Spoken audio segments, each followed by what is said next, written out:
بابا، آخر میری ماں کون تھی؟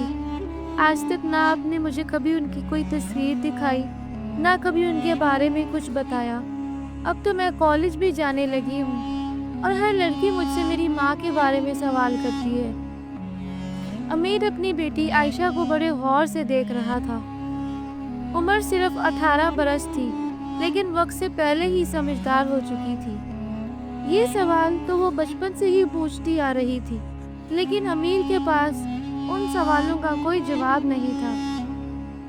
اس بار بھی جب وہ خاموش رہا تو عائشہ کی آنکھوں میں آنسو آ گئے۔ روتے ہوئے وہ کہنے لگی، بابا بس بہت ہو گیا، اب میں اور برداشت نہیں کروں گی۔ آپ کو مجھے آج بتانا ہی ہوگا کہ آخر میری ماں کون تھی، اور آپ نے اتنے سالوں سے یہ سب مجھ سے کیوں چھپا کے رکھا؟ امیر اسی گھڑی سے ڈرتا تھا، لیکن اس کی بیٹی جیسے آج سب کچھ جان لینا چاہتی تھی۔ آخر کب تک وہ اس سے یہ بات چھپا کر رکھ سکتا تھا؟ پھر اس نے دل میں فیصلہ کیا اور سوچا آج وہ وقت آ گیا ہے کہ میں اپنی بیٹی کو برسوں پرانی بات بتا دوں جو میں نے اپنے دل میں دفن کی ہوئی تھی۔ میری بیٹی کی ماں کون ہے؟ وہ کہاں سے تعلق رکھتی ہے؟ اس کی تصویر اس گھر میں کیوں موجود نہیں؟ یہ ایک بہت بڑا راز تھا، ایک ایسا راز جو کئی سالوں سے میں اپنے سینے میں دفن کیے جی رہا تھا۔ امیر نے سوچا، اس نے اپنی بیٹی کے خوبصورت چہرے کی طرف دیکھا جو اب بھی اس کے جواب کے منتظر تھی۔ پھر اس نے اپنے دل کا بوجھ کچھ ہلکا محسوس کرتے ہوئے کہا، عائشہ کیا تم یہ بات واقعی جاننا چاہتی ہو کہ تمہاری ماں کون تھی اور میں نے تم سے یہ بات کیوں چھپائی؟ عائشہ نے فوراً ہاں میں سر ہلایا۔ یہ بہت لمبی کہانی ہے بیٹا، یہاں سامنے بیٹھو، پھر میں تمہیں سب بتاتا ہوں۔ امیر ماضی کی دھندلی یادوں میں کھو گیا۔ عائشہ بڑی دلچسپی سے اس کی طرف دیکھ رہی تھی اور اگلی بات کا انتظار کر رہی تھی۔ امیر نے کہانی شروع کی۔ وہ مسجد کے اندر قدم رکھنے ہی والی تھی کہ جب کسی نے اسے بری طرح جھڑک دیا۔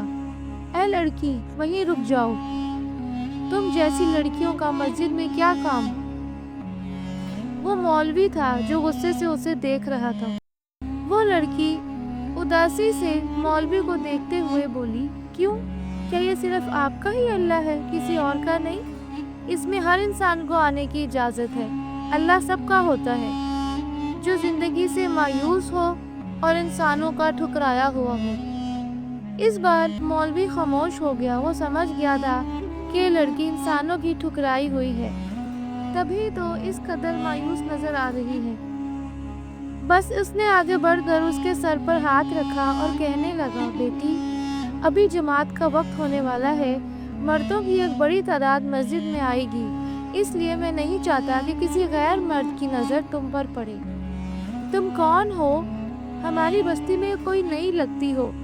اگر تمہارے پاس کوئی ٹھکانہ نہیں ہے تو میرے ساتھ میرے گھر چلو، جہاں میری بیوی اور میرے بیٹے رہتے ہیں۔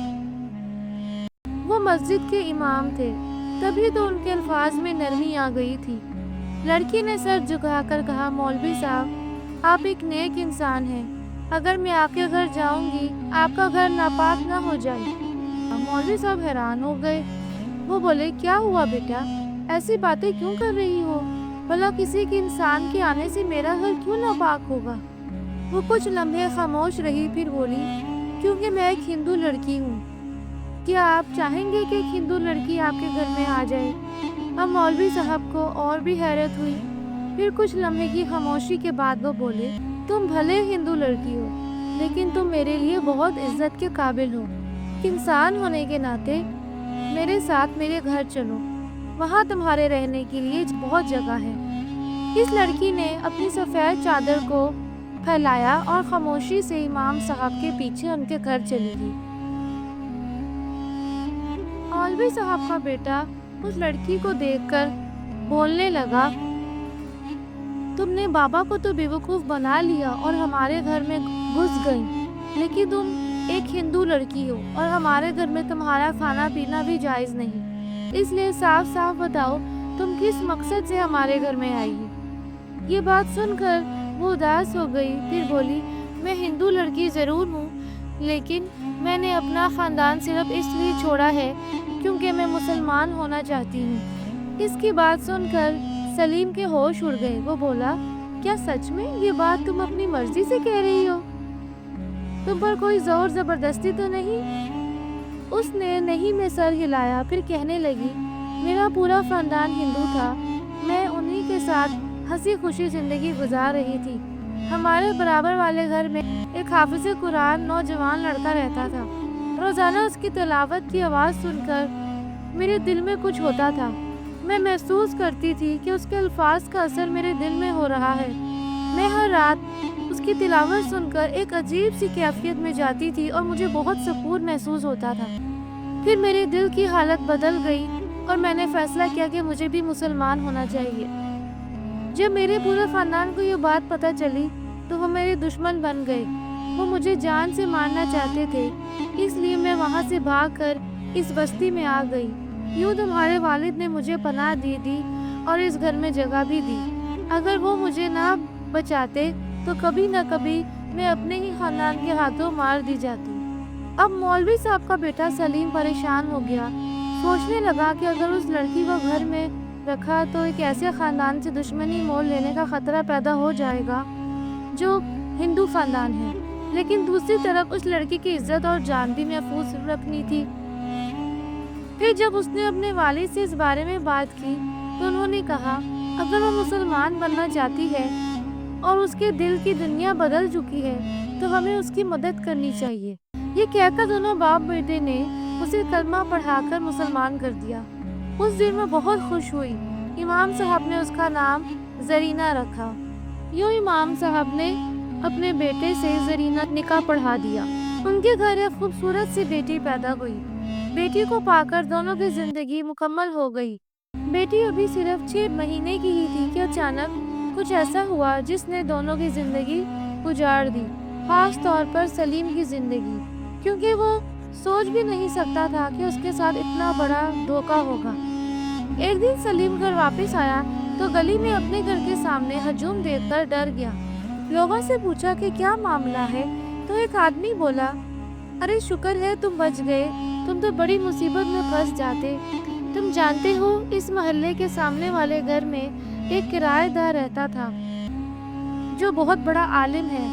جب سے وہ اس محلے میں آیا ہے کئی لوگوں کے مسائل حل کر چکا ہے، لیکن ایک دن وہ کہنے لگا کہ مجھے اس محلے میں ایک جنی کی موجودگی محسوس ہوتی ہے۔ میں جنات کے بارے میں بہت کچھ جانتا ہوں، اس لیے ان کی موجودگی کو دور سے ہی محسوس کر لیتا ہوں۔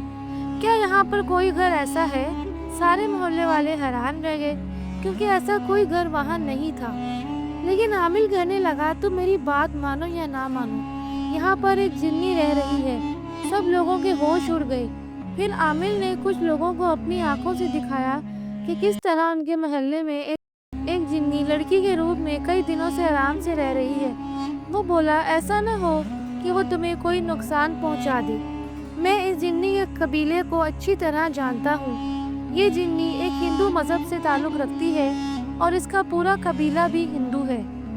تم لوگ کیا کر رہے ہو؟ ایسا نہ ہو کہ اس محنوس کی وجہ سے تمہارے شہر میں رہنا مشکل ہو جائے۔ یہ سن کر سب لوگ ڈر گئے۔ وہ سب نے مل کر فیصلہ کیا کہ وہ اس جنی کو وہاں سے نکال کر ہی رہیں گے۔ نوجوان، تمہارے ساتھ بھی بہت بڑا دھوکہ ہوا ہے۔ وہ عالم سب کچھ جان چکا تھا۔ اس عالم نے سلیم سے کہا، بھلا پوچھو تو صحیح کہ اس جنی نے تمہارے ساتھ ایسا کیوں کیا؟ کیا بچپن سے ہی یہ تمہارے ساتھ رہ رہی تھی؟ مجھے لگتا ہے تم پر عاشق ہو گئی تھی۔ چلو اب اسے یہاں سے نکال دو ورنہ ہم سب کا جینا حرام ہو جائے گا۔